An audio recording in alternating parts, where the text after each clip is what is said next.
Party of India Khobragade पक्षाच्या वतीनं Nanded collector office समोर दिनांक 24 जून रोजी बेमुदत धरणे आंदोलन आहे। या धरणे आंदोलनामध्ये नांदेड जिल्ह्यातले विविध प्रश्न आहेत।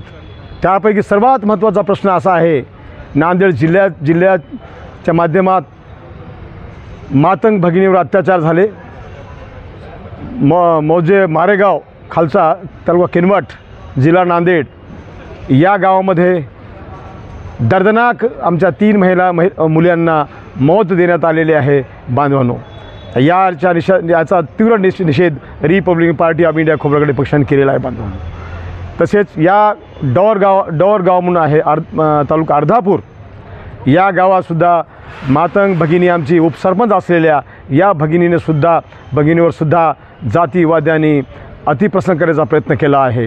यासुद्धा घटनेचा आम्ही तीव्र धिक्कार निषेध करतो आहे। यास महत्त्वपूर्ण मागण्या घेऊन आणि नांदेड जिल्ह्यातील विविध प्रश्न घेऊन आम्ही प्रशासनाला जबाब विचारणार आहोत आणि आमच्या मागण्या न्याय मागण्या या मंजूर होईपर्यंत आमचे आंदोलन चालू राहणार आहे। बांधवांनो, नांदेड जिल्ह्यामध्ये मटके जुगार क्लब अवैध धंदे अवैध जीवघेणी प्रवासी उद्योग धंदे हे तात्काळ बंद झाले पाहिजे।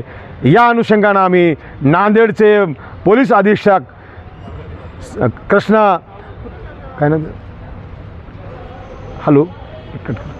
नांदेड जिल्ह्याचे SP नांदेड जिल्ह्याचे कलेक्टर यांना आम्ही निवेदन दिलेलं आहे की तात्काळ आपल्या नांदेड जिल्ह्यातले अवैध धंदे बंद झालेच पाहिजे आणि हे होत नसेल तर आमचं आंदोलन आम्ही चालू ठेवणार आहोत।